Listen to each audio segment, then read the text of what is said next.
My name is Darren Hawkins, and my informational speech is on how an aircraft flies. Have you ever gone outside, looked up in the sky, and said, how does that thing fly? Well, I've been fascinated since I was a young child. Used to go see my aunt when she worked at the airport in Pittsburgh. Loved going to the Pittsburgh airport. It was always fun to be able to see the aircraft take off, land, what the ground crews were doing, um, baggage handling, and everything else. So after I got married, moved to Birmingham. Um, Actually, I went to work for an airline. Great company to work for. Worked for United. Then I decided, hey, I'm going to enroll in college and I'm going to learn how to fly an aircraft on my own. And while I was in college, I was able to start taking lessons, working toward my private pilot's license, which I in turn ended up getting after I moved back to Nashville. While in college, we went through ground school and learned several different basic factors that work on an aircraft. Um, there are four factors that are produce different things on the aircraft while it's in flight. The first thing is thrust. Um, Thrust is produced by the engine. It either pulls or pushes the aircraft through the air um, to make sure it propels itself down the runway, and then once it gets into the air, it has to maintain that same speed.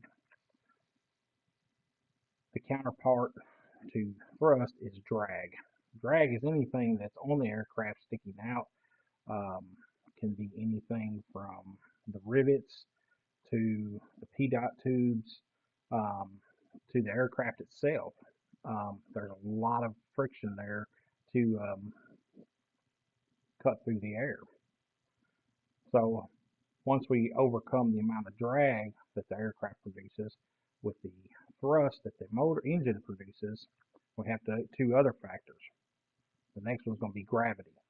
Gravity is anything, the gravitational pull that pulls everything else down to the ground. We have to be able to overcome that. That is overcome by the lift that the aircraft produces um, with the wings and the surfaces of the fuselage, but mainly the wings. Um, the aircraft has wings that are curved on the top and straight on the bottom. Um, so once we get moving down the runway, the airflow on top of the wing is has a less pressure than on the bottom because the bottom side is smooth and flat, is pushing more pressure up, and that's what brings the aircraft up. There are also three different axes that the aircraft turns around. Um, these are the longitudinal axis, which runs from the nose to the tail of the aircraft. What that does, that allows the aircraft to roll from left to right, and that has helped to um, produce a turn when you're flying the aircraft. The next one is the lateral axis, which runs from wingtip to wingtip.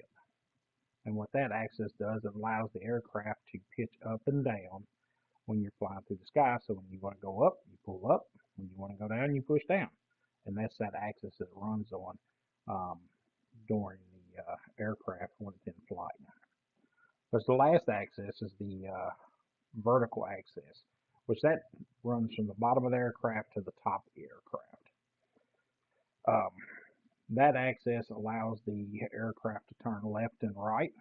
Um, that's mainly used in flight to turn your aircraft into a crosswind when you're flying down flying through the air and the wind is coming from the side. You can turn into it and you can still continue to fly straight and have that access to keep enough lift to sustain flight.